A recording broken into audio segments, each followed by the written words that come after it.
dalkeenu burburkii kadib aqoontii waxay noqotay ciddii lacag haysata inay wax barato.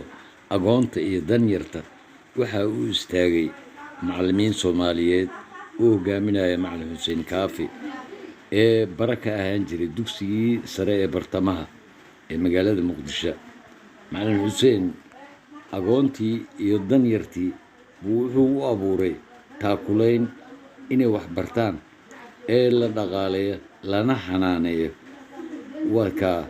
Maanta waa dugsi hoose, waa dugsi dhexe, waa dugsi sare ardayda uu dhaqaaleeyey Macallin Xuseen mahadi ha gaadho.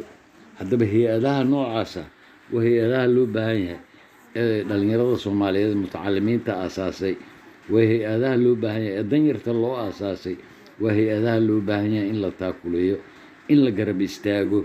Waa hay-ad madax bannaan aan cidna maamulin, waa dhalinyaro jeebkoodii ku talagalay, jeebkoodii dugsiyo ka furay, jeebkoodii xanaanooyin ee dadka danyarta lagu xanaaneeyo ka furay, ee tariigii dib ugu shiday, faynuustii waxbarashada dib ugu nooleeyey.